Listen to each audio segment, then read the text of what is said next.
पहला प्रश्न। बुद्ध कहते हैं वासना दुष्पूर है। उपनिषद कहते हैं जिन्होंने भोगा उन्होंने ही त्यागा। आप कहते हैं न भोगो न त्यागो वरन जागो।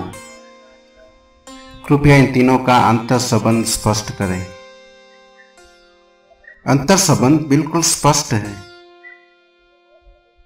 बुद्ध कहते हैं वासना दुष्पूर है। बुद्ध वासना का स्वभाव कह रहे हैं। कोई कितना ही भरना चाहे भर न पाएगा। इसलिए नहीं कि भरने की सामर्थ्य कम थी। भरने की सामर्थ्य कितनी ही हो तो भी न भर पाएगा।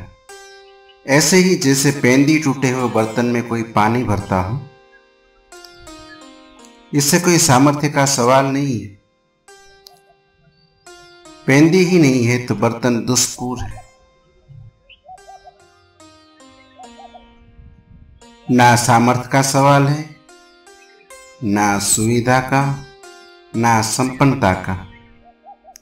गरीब की इच्छाएं भी अधूरी रह जाती है, अमीर की भी। दरिद्र की इच्छाएं भी अधूरी रह जाती है, सम्राटों की भी। सिकंदर भी उतने ही खाली हाथ मरता है जितना राह का भिखारी। दोनों के हाथ खाली होते हैं क्योंकि वासना दुष्पूर है। बुद्ध सिर्फ वासना का स्वभाव कह रहे हैं। उपनिषद कहते हैं जिन्होंने भोगा उन्होंने ही त्यागा। अब जो भोगेंगे वही वासना का स्वभाव समझ पाएंगे, दूसरे तो समझेंगे भी कैसे। वासना से दूर दूर खड़े रहे, भयभीत रहे, वासना में कभी उतरे ही नहीं। कभी वासना के उस पात्र को गौर से देखा नहीं, हाथ में ना लिया जिसमें पेंदी नहीं है, तो वासना का स्वभाव कैसे समझोगी। वासना के स्वभाव के लिए वासना में उतरने के अतिरिक्त और कोई उपाय नहीं है। जो उतरेगा वही जानेगा। जो दूर खड़ा रहेगा वंचित रह जाएगा। जो दूर खड़ा रहेगा ललचाएगा। उसे पात्र तो दिखाई पड़ेगा, वह जो पेंदी नहीं है वो दिखाई नहीं पड़ेगी। और दूसरों के पात्र में उसे भ्रांति रहेगी कि कौन जाने भर ही गए हो। सिकंदर को बाहर से तुम देखोगे तो क्या सोच पाओगे कि इसका पात्र भी खाली है। बड़े महल है, बड़ा साम्राज्य है, बड़ा धन वैभव है, बड़ी शक्ति संपदा है, कैसे तुम समझोगे। पात्र पर हीरे जवाहरात चढ़े हैं पर पेंदी नहीं। और हीरे जवाहरातों से थोड़ी ही पानी रुकेगा पात्र में। गरीब का पात्र टूटा फूटा है, 2 कौड़ी का है, एल्यूमिनियम का है। सिकंदर का पात्र स्वर्ण का है, हीरे जवाहरात चढ़े, पर दोनों का स्वभाव एक सा है। दोनों में पेंदी नहीं है। दूर से तो पात्र दिखाई पड़ेगा, पास से ही देखना पड़ेगा। निरीक्षण भर आंख करना पड़ेगा, उतरना पड़ेगा, जीना पड़ेगा। इसलिए उपनिषद कहते हैं तेन तक्तेन भोजी था। जिन्होंने भोगा उन्होंने ही त्यागा। बुद्ध कहते हैं वासना का स्वभाव। उपनिषद कहते हैं वासना को भोगने का परिणाम। जिन्होंने भोगा उन्होंने ही त्यागा। मैं कहता हूं न भोगो न त्यागो वरन जागो, क्योंकि भोगा तो बहुत ने, लेकिन उपनिषद का कोई इक्का दुक्का ऋषि जान पाया तेन तख्ता भुजी था। भोगा बहुत ने, लेकिन सोए सोए भोगा। सोए सोए भोगोगे तो भी नहीं जान पाओगे। आंख बंद हो तो पात्र को भरते रहोगे, पेंदी का पता ही न चलेगा। मुल्ला नसरुद्दीन के जीवन में बड़ी प्राचीन घटना है। एक युवक उसके पास आया और उस युवक ने कहा कि बड़ी दूर से आया हूं, सुन के खबर, सुगंध की चर्चा सुनकर आया हूं। बहुत गुरुओं के पास रहा, कुछ पा न सका। हताश होने के करीब था कि किसी ने तुम्हारी खबर दी और पक्का भरोसा लेके आया हूं कि अब खाली हाथ न जाएंगे। मुल्ला नसरुद्दीन ने कहा, इस संबंध में पीछे बात कर लेंगे। श्रद्धा है, क्योंकि श्रद्धा हो तो ही तुम सत्य को संभाल सकोगे। मेरे पास सत्य है पर तुम्हारे पास श्रद्धा है? उस खोजी ने कहा, परिपूर्ण श्रद्धा लेकर आया, जो कहेंगे स्वीकार करूंगा। नसरुद्दीन ने कहा कि अभी तो मैं कुएं पर पानी भरने जाता हूं। एक ही बात की श्रद्धा रखना कि मैं जो भी करूं शांति से निरीक्षण करना, प्रश्न मत उठाना, इतना होश रखना। उस युवा ने कहा, यह भी कोई परीक्षा हुई? गया पीछे पीछे। ये कौन सी कठिनाई थी इसमें? नसरुद्दीन ने एक पात्र रखा घाट पर कुएं के। युवक थोड़ा हैरान हुआ क्योंकि उसमें पेंदी न थी। नसरुद्दीन ने दूसरा पात्र कुएं में डाला, पानी भरा और पेंदी शून्य पात्र में उंडेला। युवक ने कहा, यह आदमी पागल है। सारा पानी बह गया और नसरुद्दीन ने तो देखा ही नहीं। उसने तो फिर कुएं में पात्र डाल दिया, फिर भरा, 2 बार, 3 बार, चौथी बार युवक भूल गया कि यहां चुप रहना है। उसने कहा, रुकिए, ये तो ताजिंदगी न भरेगा, ये तो हम मर जाएंगे भर भर कर, तो भी न भरेगा क्योंकि इसमें पेंदी नहीं। नसरुद्दीन ने कहा, बस खत्म हो गया संबंध। कहा था श्रद्धा रखना, चुप रहना, और पेंदी से हमें क्या लेना देना? मुझे पात्र में पानी भरना है, पेंदी से क्या प्रयोजन? फिर मुझे जब पात्र में पानी भरना है तो मैं उसके ऊपर ध्यान रख रहा हूं कि जब सतह पे पानी आ जाएगा, पेंदी से क्या प्रयोजन? उस युवक ने कहा, या तो आप पागल हो और या मैंने अपनी बुद्धि गंवा दी। नसरुद्दीन ने कहा, जाओ, दोबारा इस तरफ मत आना, क्योंकि असफल हो गए, चुप न रह सके। अभी तो और बड़े इम्तिहान आने को थे। वो युवक लौट तो गया लेकिन बड़ा परेशान हुआ। रात भर सो न सका क्योंकि उसने सोचा कि इतनी सी बात तो किसी मूर्ख को भी दिखाई पड़ जाएगी। जरूर इस आदमी का कोई दूसरा प्रयोजन होगा, कोई परीक्षा थी। मुझे चुप खड़े रहना चाहिए था। मैं चुप गया। ये गुरु मिला तो अपने हाथ से चुप गया। मेरा क्या बिगड़ता था? अगर पानी न भरता था तो उसका पात्र था, अगर श्रम व्यर्थ जाता था तो उसका जाता था। मैं तो चुपचाप खड़ा रहता, आखिर कितनी देर ये चलता? मैंने जल्दी की, मैं चुप गया। वो दूसरे दिन वापस आया, बहुत क्षमा मांगने लगा। नसरुद्दीन ने कहा कि नहीं, जितनी समझदारी तूने मुझे बताई, अगर इतनी ही समझदारी तू अपनी जिंदगी के प्रति बताए तो मेरे पास आने की कोई जरूरत नहीं। जिस पात्र को तू भर रहा है उसमें पेंदी है। उसने कहा, कौन सा पात्र? नसरुद्दीन ने कहा कि फिर तू चुप गया। उतना ही इशारा था। तुझे दिखाई पड़ गया कि पात्र में पेंदी ना हो तो भरा नहीं जा सकता।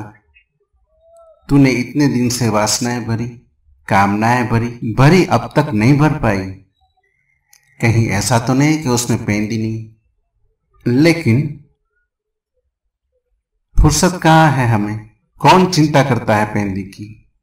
जब भरना है तो हम भरने का विचार करते हैं। नहीं भर पाते तो सोचते हैं कि दूसरे बाधा डाल रहे हैं। नहीं भर पाते तो सोचते हैं कि श्रम जितना करना था उतना नहीं किया, भाग्य ने साथ न दिया। 1000 कारण खोज लेते पर एक बात नहीं देखते, कहीं ऐसा तो नहीं कि वासना दुष्पूर है। तो मैं कहता हूं, न भोगो न त्यागो, जागो। क्योंकि अगर भोगने में डूब गए, भूल गए, तो कौन जानेगा, कौन पहचानेगा वासना के स्वभाव को कि वासना दुष्पूर है। तुम भोगने में खो सकते हो बड़ी आसानी से और फिर घबराकर भाग भी सकते हो। बहुत दिन भरा और न भर पाया, फिर तुम भाग भी सकते हो त्याग की तरफ।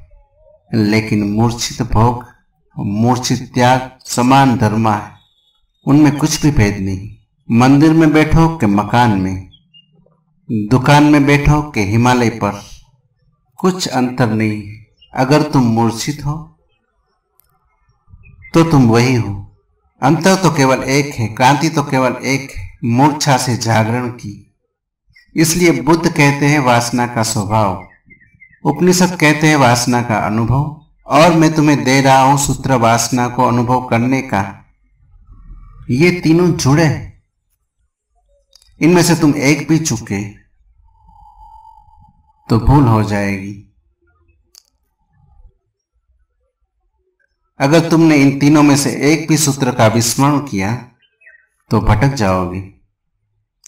फिर अगर विस्मरण ही करना हो, 3 सूत्र अगर ज्यादा मालूम पड़ते हो तो मेरे अंतिम सूत्र को ही याद रखना, क्योंकि अगर अंतिम सूत्र याद रहा तो बाकी 2 अपने से याद रह जाएंगे। वासना दुष्पूर है ऐसा बुद्ध कहते हैं, ऐसा तुमने अभी जाना नहीं। भोग अंततः त्याग में ले जाता है ऐसा उपनिषद कहते हैं, तुम्हें अभी ले नहीं गया। वासना में तुम इतने दिन जिए हो, बुद्ध से थोड़े ज्यादा ही जिए हो। बुद्ध को तो 2500 साल हो गए छुटकारा पाए, तुम 2500 साल ज्यादा अनुभवी हो, फिर भी तुम्हें वासना दुष्पूर न दिखी।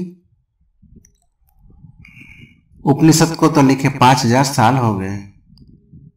जिन्होंने भोगा उन्होंने त्याग दिया, और तुमने इतना भोगा और अभी तक न त्यागा। जरूर कोई चूक हो रही, जाग कर भोगो, भागने में मत पड़ना। अन्यथा मैं तुम्हें देखता हूं, तुम्हारे त्यागी, तुम्हारे महात्मा तुमसे जरा भी भिन्न नहीं। तुम अगर पैर के बल खड़े हो, वे सिर के बल खड़े, मगर बिल्कुल तुम जैसे उल्टे खड़े होने से कहीं कुछ होता है। जिंदगी एक परीक्षण है और जिंदगी एक निरीक्षण है, और जिंदगी प्रतिपल एक जागरण है। परीक्षा कट रही है प्रतिपल। न जागोगे चूकते चले जाओगे, और न जागने की आदत बन जाए तो अनंत काल तक चूकते चले जाओगे।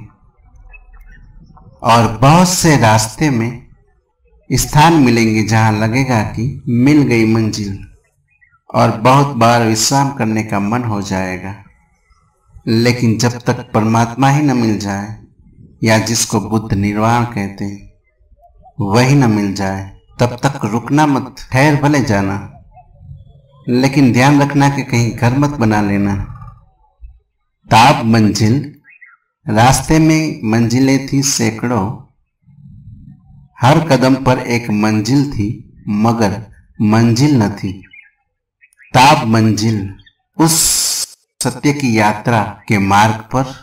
ताब मंजिल, रास्ते में मंजिलें थी सैकड़ों, उस असली मंजिल के मार्ग पर बहुत सी मंजिलें मिलेगी रास्ते में। कभी धन की, कभी पद की, कभी प्रतिष्ठा की, यश की। अहंकार बहुत से खेल रचेगा। हर कदम पर एक मंजिल थी मगर मंजिल न थी, और हर कदम पर मंजिल मिलेगी, लेकिन मंजिल इतनी सस्ती नहीं। अगर बहुत होश रखा तो ही तुम इन मंजिलों से बचकर मंजिल तक पहुंच पाओगे। कठिन यात्रा है, दुभर मार्ग है, बड़ी चढ़ाई, उतंग शिखरों पर जाना है, घाटियों में रहने की आदत है। मूर्छित होना जीवन का स्वभाव हो गया।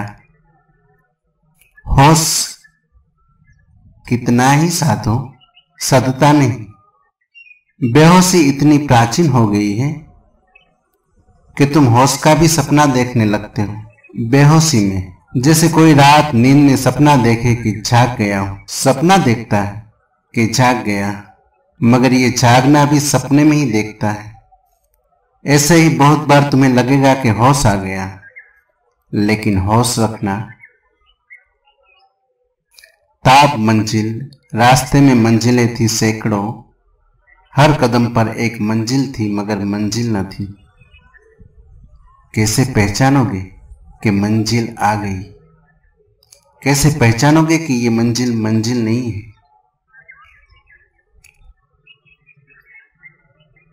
एक कसौटी ख्याल रखना, अगर ऐसा लगे कि जो सामने अनुभव में आ रहा है वो तुमसे अलग है, तो समझना कि अभी असली मंजिल नहीं आई। प्रकाश दिखाई पड़े, अभी मंजिल नहीं आई। कुंडलिनी जाग जाए, अभी मंजिल नहीं आई। ये भी अनुभव है, ये भी शरीर के ही अनुभव है, मन के अनुभव है। परमात्मा सामने दिखाई पड़ने लगे, याद रखना मंजिल नहीं आई, क्योंकि परमात्मा तो देखने वाले में छिपा है, कभी दिखाई नहीं पड़ेगा। जो दिखाई पड़ेगा वो तुम्हारा सपना है। इसको तुम सूत्र समझो, जो दिखाई पड़े, अनुभव में आए, वो सपना। जिस दिन कुछ दिखाई ना पड़े, कुछ अनुभव में ना आए, केवल तुम्हारा चैतन्य रह जाए, देखने वाला बचे, दृश्य खो जाए, दृष्टा बचे, दृश्य खो जाए, कुछ दिखाई ना पड़े, बस तुम रह जाओ, ना कुछ तुम्हारे चारों तरफ। इसको बुद्ध ने निर्वाण कहा है। शुद्ध चैतन्य रह जाए, दर्पण रह जाए, प्रतिबिंब कोई ना बने, तब तुम भोग के बाहर गए। अन्यथा सभी अनुभव भोग है। कोई किसी पत्नी को भोग रहा है, कोई कृष्ण बांसुरी बजा रहे, उनके दृश्य को भोग रहा है। सब भोग है। जहां तक दूसरा है वहां तक भोग है। जब तुम बिल्कुल ही अकेले बचो, शुद्धतम केवल ये रह जाए, होश मात्र बचे। किसका होश? ऐसा नहीं, चैतन्य मात्र बचे। किसकी चेतना? ऐसा नहीं। कुछ जानने को ना हो, कुछ देखने को ना हो, कुछ अनुभव करने को ना हो, उस घड़ी आ गई मंजिल। और ये 3 सूत्र बहुमूल्य है। बुद्ध कहते हैं वासना दुष्पूर है, स्वभाव की ओर इंगित करते हैं। उपनिषद कहते हैं जिन्होंने भोगा उन्होंने त्यागा, परिणाम की ओर इंगित करते हैं। मैं कहता हूं न भोगो न त्यागो, जागो। मैं विधि देता हूं कि कैसे तुम जानोगे बुद्ध ने जो कहा वो सही है, कैसे तुम जानोगे कि उपनिषद ने जो कहा वो सत्य है। तुम जानोगे तभी उपनिषद सच होंगे, तुम जानोगे तभी बुद्ध सच होंगे।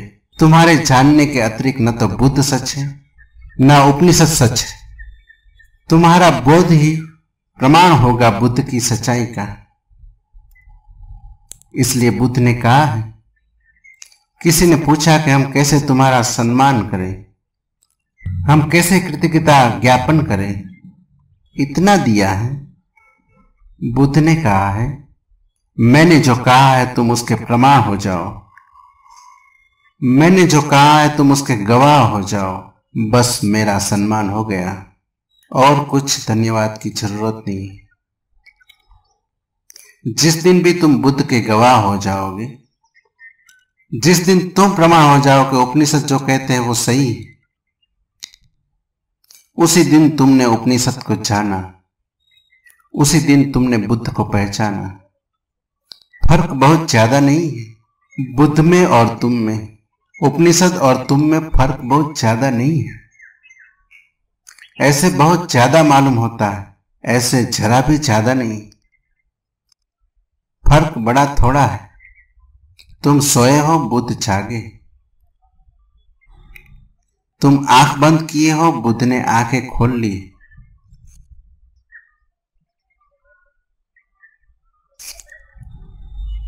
एक गीत में कल पढ़ रहा था,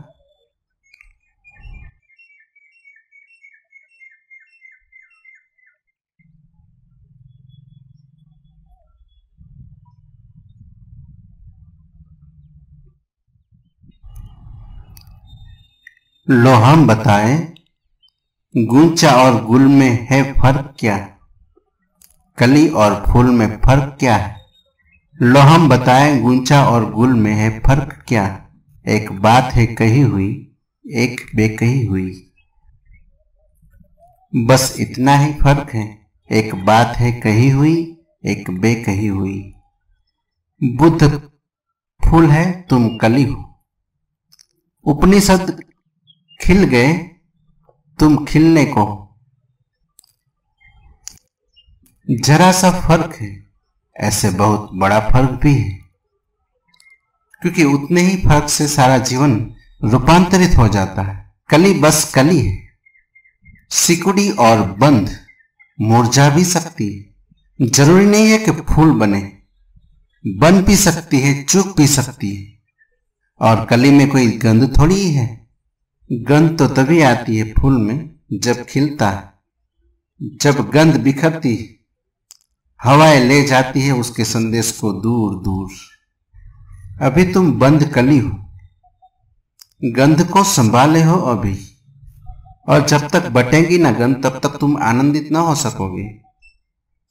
जब तक तुम लुटा न दोगे दोनों हाथों से, उलिच न दोगे अपने गंध को जिसे तुम लिए चल रहे हो। मेरे देखे मनुष्य की पीड़ा यही है। पीड़ा तुम जिसे कहते हो वो पीड़ा नहीं है। कभी तुम कहते हो पैर में कांटा लग गया, सिर में दर्द है, नौकरी नहीं मिली, पत्नी मर गई। ये असली पीड़ा है नहीं। पत्नी न मरे, पैर में कांटा न लगे, सिर में दर्द न हो तो भी पीड़ा रहेगी। पीड़ा एक है, और वो पीड़ा ये है कि तुम जो लेकर आए हो वो लुटा नहीं पाए अब तक। जो तुम संभाले चल रहे हो उसे बांट नहीं पाए। तुम एक ऐसे मेघ हो जो बरसना चाहता है और बरस नहीं पाता। तुम एक फूल हो जो खिलना चाहता है और खिल नहीं पाता। तुम एक ज्योति हो जो चलना चाहती है और चल नहीं पाती। यही पीड़ा है। कांटे का लग जाना, सिर का दर्द, पत्नी का मर जाना, पति का ना होना, बहाने। इन बहानों की खुटियों पर तुम असली पीड़ा को ढाक के अपने को धोखा दे लेते हो। थोड़ा सोचो, कोई पीड़ा न रहे जिसको तुम पीड़ा कहते हो, क्या तुम आनंदित हो जाओगे? इतना क्या काफी होगा कि सिर में दर्द न हो आनंदित होने के लिए? क्या इतना काफी होगा कि कांटा न लगे? क्या इतना काफी होगा कि कोई बीमारी न आए? क्या इतना काफी होगा कि भोजन वस्त्र रहने की सुविधा हो जाए? क्या इतना काफी होगा कि प्रियजन मरे ना? विज्ञान इसी चेष्टा में लगा है, क्योंकि विज्ञान ने सामान्य आदमी की पीड़ा को ही असली पीड़ा समझ लिया है। इससे कोई भेद न पड़ेगा। वस्तुतः स्थिति उल्टी है। जब तुम्हारी सामान्य पीड़ाएं सब मिटा दी जाएगी, तभी तुम्हें पहली दफा पता चलेगा उस महत पीड़ा का, असली पीड़ा का। क्योंकि तब बहाने भी नहीं रह जाएंगे। तुम कहोगे सिर में दर्द नहीं, पैर में कांटा नहीं, पत्नी भी जिंदा है, मकान भी है, वस्त्र भी है, भोजन भी है, सब है। सब है और कुछ खोया है, सब है और कहीं कुछ रिक्त और खाली है। इसलिए अमीर आदमी पहली दफा पीड़ित होता है। गरीब की पीड़ा तो हजार बहानों में छिप जाती है। वो कहता कि मकान होता तो सब ठीक हो जाता। मकान नहीं, वर्षा में छप्पर में छेद है, पानी गिर रहा है। छप्पर ठीक होता तो सब ठीक हो जाता। उसे पता नहीं कि ठीक छप्पर बहुतों के हैं, कुछ भी ठीक नहीं हुआ है। उसके पास कम से कम एक बहाना तो है। अमीर के पास वो बहाना भी न रहा। उस हालत में अमीर और गरीब हो जाता है। उसके पास बहाना तक करने को नहीं कि वो किसी चीज पर अपनी पीड़ा को टांग दे और कह दे कि इसके कारण पीड़ा है। अकारण पीड़ा है। उस अकारण पीड़ा से ही धर्म का जन्म है। पीड़ा क्या है? पीड़ा ऐसी है कि जैसे कोई स्त्री गर्भवती हो, 9 महीने पूरे हो गए हो और बच्चा पैदा ना होता हो, बोझ हो गया। बच्चा पैदा होना चाहिए। कितने जन्मों से तुम परमात्मा को गर्भ में लिए चल रहे हो, वो पैदा नहीं हो रहा है। यही पीड़ा है। ठीक पीड़ा को पहचान लेना रास्ते पर अनिवार्य कदम है। जब तक तुम गलत चीजों को पीड़ा समझते रहोगे और उनको ठीक करने में लगे रहोगे, तभी तक तुम संसारी हो। जिस दिन तुम्हें ठीक पीड़ा समझ में आ जाएगी कि ये रही पीड़ा, हाथ पड़ जाएगा पीड़ा पर, तब तुम पाओगे कि पीड़ा यही है। लो हम बताए, गुचा और गुल में है फर्क क्या? एक बात है कही हुई, एक बेकही हुई। जब तक तुम इस गीत को अपने भीतर लिए चल रहे हो, सदियों सदियों से, जन्मों जन्मों से वो गीत गाया ना जा सके, जिस नाच को तुम अपने पैरों में संभाले चले रहे हो, जब तक वो नाच घूंघर बांधकर नाच न उठे, तब तक तुम पीड़ित रहोगे। उस नाच को हमने परमात्मा कहा है। उस गीत को फूट जाने को हमने निर्वाण कहा है, उस फूल के खिल जाने को हमने कैवल्य कहा है। तुम्हारी कली फूल बन जाए, मुक्ति मोक्ष मंजिल आ गई।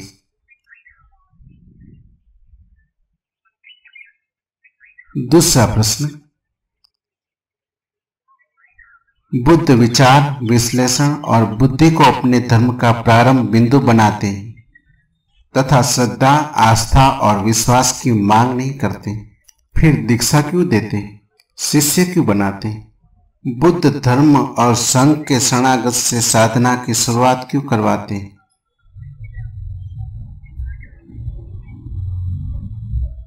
बुद्ध श्रद्धा के विरोधी नहीं है। बुद्ध से बड़ा श्रद्धा का कोई पक्षपाती नहीं हुआ,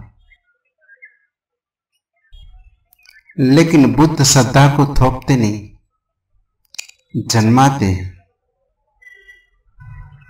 दूसरों ने श्रद्धा थोपी है, दूसरे कहते हैं श्रद्धा करो, अगर ना किया तो पाप है। बुद्ध कहते हैं विचार करो, अगर ठीक विचार किया श्रद्धा आएगी, अपने से आएगी। बुद्ध तुम्हें चलाते हैं श्रद्धा की तरफ, दूसरे तुम्हें धकाते। चलाने और धकाने में बड़ा फर्क है। बुद्ध तुम्हें फुसलाते हैं श्रद्धा की तरफ, दूसरे तुम्हें धमकाते। वो कहते हैं श्रद्धा न की तो तुम नरक में सड़ोगे, श्रद्धा की तो स्वर्ग में फल पाओगे। दूसरे तुम्हें लुभाते या भयभीत करते हैं। शब्द है हमारे पास ईश्वर भीरू, गॉड फियरिंग। दूसरे धर्म डरवाते रहते हैं, वो कहते हैं डरो ईश्वर से। छोटे मोटे लोगों की बात छोड़ दे, महात्मा गांधी जैसे व्यक्ति भी कहते हैं मैं किसी और से नहीं डरता सिवाय ईश्वर को छोड़कर। पर डरते तो हो ही, इससे क्या फर्क पड़ता है कि ईश्वर से डरते हो। और बड़े मजे की बात है, संसार से डरते तो ठीक भी था, ईश्वर से डरते हो। ईश्वर से डरने का तो अर्थ हुआ कि आचरण जबरदस्ती होगा। ईश्वर से डरने का तो कोई भी कारण नहीं। संसार से भला डरो, क्योंकि यहां उपद्रवी है, सब तरह के दुष्ट है। शैतान से डरो, एक दफा समझ में आ जाए। परमात्मा से डरते हो, परमात्मा यानी प्रेम। प्रेम से कहीं डर कर कोई संबंध बन सकता है? जहां प्रेम है वहां डर कैसा, और जहां डर है वहां प्रेम कैसा। भय के पास प्रेम की गंध नहीं उठ सकती, और प्रेम के पास भय की दुर्गंध नहीं आती। लेकिन धर्मों ने लोगों को डरना सिखाया है कि डरो, लोगों को कपा दिया है। बुद्ध ने लोगों को फुसलाया, धमकाया नहीं। बुद्ध ने कहा सोचो, बुद्ध ने कहा विचार करो, बुद्ध ने कहा जीवन को अनुभव करो, विश्लेषण करो। बुद्ध ने विज्ञान दिया, अंधविश्वास नहीं। लेकिन इसका यह अर्थ नहीं कि बुद्ध ने श्रद्धा नहीं दी, बुद्ध ने ही श्रद्धा दी। ऐसे सोच विचार जब तुम करने लगोगे, अचानक एक दिन तुम पाओगे श्रद्धा का पड़ाव आ गया। सोच विचार की यात्रा से ही कोई श्रद्धा तक पहुंचता है। इसे थोड़ा समझो, ये विरोधाभासी लगेगा। बिना सोच विचारे तो कोई कभी श्रद्धा तक नहीं पहुंच सकता, एक बात। दूसरी बात, सिर्फ सोच विचार से भी कोई श्रद्धा तक नहीं पहुंच सकता। और तीसरी बात, सोच विचार करते करते एक घड़ी आती है, आदमी सोच विचार के आगे चला जाता है। सोच विचार के पहले श्रद्धा नहीं है, सोच विचार के मध्य श्रद्धा नहीं है, लेकिन सोच विचार के आगे चला जाता है। कब तक सोचोगे? सोचने की सीमा है, तुम्हारी सीमा नहीं। जल्दी ही तुम पाओगे कि सोचने का तो अंत आ गया, तुम अब भी हो। सोचना तो पिछड़ने लगा, तुम्हारे पैर आगे बढ़े जाते। बुद्ध वहीं ले जा रहे हैं। बुद्ध कहते हैं घबराओ मत, बुद्धि की तो सीमा है, डरो मत, तुम असीम हो। अगर तुम चले तो जल्दी ही बुद्धि का चुकतारा आ जाएगा। वो जगह आ जाएगी जहां तख्ती लगी है कि यहां बुद्धि समाप्त होती है। बुद्ध कहते हैं श्रद्धा दो तरह की हो सकती है। एक, बिना विचारे, विचार में गए बिना पहले ही स्वीकार कर ली, वह झूठी, वह मिथ्या है, उसको ही हम अंधश्रद्धा कहें, वो आंख वाले की नहीं। और ऐसी श्रद्धा सदा कमजोर रहेगी, और ऐसी श्रद्धा कभी भी तोड़ी जा सकती। कोई भी हिला देगा, कोई भी जीवन का तथ्य मिटा देगा ऐसी श्रद्धा को। दो कौड़ी की है, इसको कोई मूल्य मत देना। और इस श्रद्धा से तुम मुक्त न होोगे, इस श्रद्धा से तुम बंध जाओगे। ये जंजीर की तरह तुम्हें घेर लेगी, जिसको तुमने अपने अनुभव से नहीं पाया। उसे तुम अपनी संपदा मत समझना। ये अविचार की श्रद्धा है। फिर विचार में चलो, तो तुम डरते हो विचार में चलने से, क्योंकि अक्सर लोग विचार में अटक जाते, काफी नहीं चलते, दूर तक नहीं चलते, 2 कदम चलते हैं और रुक जाते। राह के किनारे झोपड़ा बना लेते हैं, वहीं ठहर जाते हैं, मंजिल तक नहीं पहुंचते। ये सब नास्तिक हो जाते हैं। इन नास्तिकों के कारण कुछ डर के चलते ही नहीं। बुद्ध कहते हैं कि तुम जिनको आस्तिक कहते हो वो झूठे आस्तिक हैं, और जिनको तुम नास्तिक कहते हो वो झूठे नास्तिक। क्योंकि नास्तिकता का निर्णय तभी लेना उचित है जब बुद्धि की सीमा तक पहुंच गए हो। उसके पहले निर्णय नहीं लिया जा सकता। जब तक पूरा जाना ही नहीं, पूरा सोचा ही नहीं, तो कैसे निर्णय लोगे। और जो भी बुद्धि की सीमा पर पहुंच जाता है उसे एक अनुभव आता है, बुद्धि की तो सीमा आ गई, अस्तित्व आगे भी फैला है। तब उसे पता चलता है कि बुद्धि के पार भी अस्तित्व है। बहुत है जो बुद्धि के पार भी है, और जो बुद्धि के पार है उसे बुद्धि से कैसे पाओगे।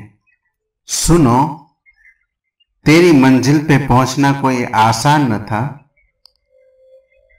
सरहदे अकल से गुजरे तो यहां तक पहुंची। सरहदे अकल से गुजरे तो यहां तक पहुंची। बुद्धि के सीमा के पार जब गए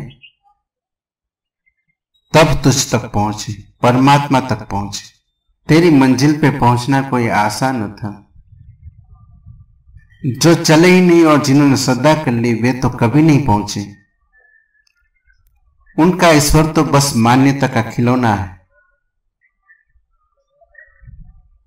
उनका ईश्वर तो बस धारणा की बात है। वो तो भटका रहे हैं, भरमा रहे हैं अपने को। तुम्हारे मंदिर मस्जिद तुम्हारी भ्रांतियां है, असली मंजिलें नहीं। पहुंचे तो वही जो सरहदे अकल से गुजरे। तो बुद्ध ने कहा, आओ डर के मत आस्तिक बनो, और नास्तिकता से भयभीत मत हो। नास्तिकता आस्तिकता की तरफ पहुंचने की अनिवार्य प्रक्रिया है। बुद्ध के पहले तक लोग सोचते थे कि आस्तिक नास्तिक विरोधी है। बुद्ध ने नास्तिकता को आस्तिकता की प्रक्रिया बना दिया। इससे बड़ी कोई क्रांति घटित नहीं हुई। बुद्ध ने कहा, नास्तिकता सीढ़ी है आस्तिकता की। हाँ, सीढ़ी पर बैठ जाओ तो तुम्हारी भूल है, सीढ़ी का कोई कसूर नहीं। मैं तुमसे कहूं चढ़ो ऊपर, छत पर जाने की सीढ़ी ये रही, तुम उस सीढ़ी पर ही बैठ जाओ, तो तुम कहो ये सीढ़ी तो छत की दुश्मन है। लेकिन सीढ़ी ने तुम्हें नहीं पकड़ा है। सीढ़ी तो चढ़ाने को तैयार थी, सीढ़ी तो चढ़ाने को ही थी। सीढ़ी का और कोई प्रयोजन न था, लेकिन सीढ़ी को तुमने अवरोध बना लिया। तुम उसी को पकड़ के बैठ गए। नास्तिकता सीढ़ी है, और जो ठीक से नास्तिक नहीं हुआ वो कभी ठीक से आस्तिक न हो सकेगा। इसे तुम संभाल के मन में रख लेना। मेरे पास तो रोज लोग आते हैं, उनमें जो आदमी नास्तिकता से गुजरा है उसकी ज्ञान, और उसमें जिन आदमी ने नास्तिकता की पीड़ा झेली है, संदेह को भोगा है, संदेह के कांटों में गुजरा है, इनकार जिसने किया है उसके स्वीकार का मजा और गरिमा, और जिसको ना कहने में डर लगता है उसकी हां की कितनी कीमत हो सकती। उसकी हां नपुंसक है। जिसने कभी नहीं नहीं कहा उसकी हाँ का भरोसा मत करना। वो हाँ कमजोर की हाँ है, बलशाली की नहीं। बुद्ध ने लोगों को बलशाली की हाँ सिखाई। बुद्ध ने कहा नो कहो, डरो मत, क्योंकि ना कहना न सीखोगे तो हाँ कैसे कहोगे। हाँ आगे की मंजिल है, ना के पहले नहीं, ना के बाद है। कहो दिल खोलकर ना। बुद्ध ने मनुष्य को पहली दफा धर्म की सबलता दी। उसके पहले धर्म निर्बल का था। लोग कहते हैं निर्बल के बलराम। बुद्ध ने लोगों को सबलता दी, बल दिया और कहा डर है ही नहीं, क्योंकि राम तो है ही, इसलिए भयभीत मत करो। तुम्हारे ना कहने से राम नहीं हो जाता और तुम्हारे हाँ कहने से राम हो नहीं जाता, लेकिन तुम्हारे ना कहने से तुम होना शुरू होते हो, और जब तुम हो तभी तो तुम हाँ कह सकोगे। थोड़ा सोचो, अगर तुम ना कहना जानते ही नहीं, इतने डर गए हो, इतने पंगु हो गए हो कि तुमसे इनकार निकलता ही नहीं, तो तुमसे स्वीकार क्या निकलेगा। स्वीकार तो इनकार से बड़ी घटना है। इनकार तक नहीं निकलता। तुम रेगिस्तान भी नहीं हो अभी नास्तिकता के, तो तुम आस्तिकता के मरुउद्यान कैसे हो सकोगे। तुम अभी रुखी सुखी नास्तिकता भी नहीं अपने में ला पाए, तो हरी भरी फूलों से सजी आस्तिकता कैसे ला पाओगे। आस्तिकता नास्तिकता के विपरीत नहीं है। आस्तिकता नास्तिकता के आगे है।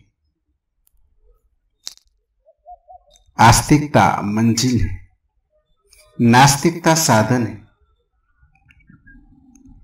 इसलिए बुद्ध ने नई कीमिया दी है मनुष्य जाति को, जिसमें नास्तिकता का भी उपयोग हो सकता है। और इसे मैं कहता हूं बहुत अनूठी घटना। जब तुम नहीं का भी उपयोग कर पाओ, जब तुम अपने अंधकार का भी उपयोग कर पाओ, अपने अस्वीकार का भी उपयोग कर पाओ, तभी तुम पूरे विकसित हो सकोगे। जब तुम्हारा अंधकार भी प्रकाश की तरफ जाने का साधन हो जाए, जब तुम अपने अंधकार को भी रूपांतर कर लो, वो भी प्रकाश का ईंधन बन जाए, जब तुम अपने इनकार को भी अपनी स्वीकार की सेवा में रद्द कर दो, वो दास हो जाए, तुम्हारी नास्तिकता आस्तिकता के पैर दबाए, तभी। बुद्ध ने विचार दिया, विश्लेषण दिया। बुद्धि को अपने धर्म का प्रारंभ बिंदु का, अंत नहीं। इसलिए तुम घबराओ मत कि बुद्ध दीक्षा क्यों देते हैं। घबराओ मत कि बुद्ध शिष्य क्यों बनाते हैं। घबराओ मत कि बुद्ध धर्म संघ और बुद्ध की शरण में आने का निमंत्रण क्यों देते हैं। लेकिन ये निमंत्रण वो उन्हीं को देते हैं जो नास्तिकता से पार हो गए। ये हर किसी को नहीं देते। हर किसी को तो वो विचार देते हैं, विश्लेषण देते हैं। फिर जो विचार और विश्लेषण करते हैं और जो अपने अनुभव से भी बुद्ध के गवाह हो जाते हैं, वो और कहते हैं ठीक कहते हो तुम, सोचकर भी हमने यही पाया कि सोचना व्यर्थ है। शास्त्र में झांक कर देखा कि शास्त्र बेकार है। ठीक कहते हो तुम कि धर्म परंपरा नहीं विद्रोह है। हमने भी सोच कर देख लिया, लेकिन अब सोचना भी समाप्त होता है। अब आगे, अब तुम हमें आगे भी ले चलो। तब बुद्ध शिष्यत्व तो देते, तब दीक्षा देते। जो विचार से गुजर आया, जो विचार से निकल आया, जो विचार के जाल के बाहर उठाया, उसे बुद्ध दीक्षा देते। मुझसे लोग पूछते हैं कि अगर श्रद्धा से ही उसे पाना है तो लोगों को आप इतना समझाते क्यों हैं। समझाता हूं इसलिए कि पहले श्रद्धा को पाना है। श्रद्धा से उनको पाना है, जरूर स्वीकार, लेकिन पहले श्रद्धा को पाना है। और श्रद्धा को तुम कैसे पाओगे। दो उपाय हैं। एक तो तुम्हें भयभीत कर दूं कि नरक में अग्नि में जलोगी, जलते कड़ाहों में, आग के उबलते कड़ाहों में डाले जाओगे। या तो तुम्हें भयभीत कर दूं, प्रलोभित कर दूं कि स्वर्ग में अपस्याएं तुम्हारी प्रतीक्षा कर रही है। अगर श्रद्धा की तो स्वर्ग, अश्रद्धा की तो नरक। या तो तुम्हें इस तरह से जबरदस्ती धकाऊं, जो कि गलत है, क्योंकि जिसने भय के कारण राम को जपा उसने जपा ही नहीं, भय को ही जपा। जो डर के कारण नैतिक बना वो नैतिक बना ही नहीं। पुलिस वाले के डर से तुमने चोरी न की, ये भी कोई अचर होना हुआ। नरक के भय से तुमने बेईमानी न की, ये भी कोई ईमानदारी हुई। नरक के कटाव में जलाए जाओगे, इस भय से तुमने ब्रह्मचार्य धारण किया, ये भी कोई काम वासना से मुक्ति हुई। ये तो कंडीशनिंग है, ये तो संस्कारित करने की तरकीब है। रूस में एक बड़ा मनोवैज्ञानिक हुआ पावलोव, उसमें तो अब रूस तो नास्तिक मुल्क है, लेकिन पावलोव की बातें रूस के लोगों को भी जमी। किसी ने ये बात खोजबीन नहीं की कि पावलोव जो कह रहा है वो तथाकथित धार्मिक से भिन्न बात नहीं है। पावलोव ने कहा कि किसी को भी बदलना हो तो उसे समझाने बुझाने की कोई जरूरत नहीं। समझो कि एक आदमी सिगरेट पीता है तो इसको समझाने की जरूरत नहीं, और न सिगरेट के पैकेट पे लिखने की जरूरत है कि सिगरेट पीना हानिकर है, इससे कुछ भी ना होगा, इससे सिगरेट न छूटेगी, सिर्फ हानि के प्रति वो अंधा हो जाएगा। रोज रोज पैकेट पे पढ़ता रहेगा तो जो हानि शब्द का जो परिणाम होना था वो भी ना होगा।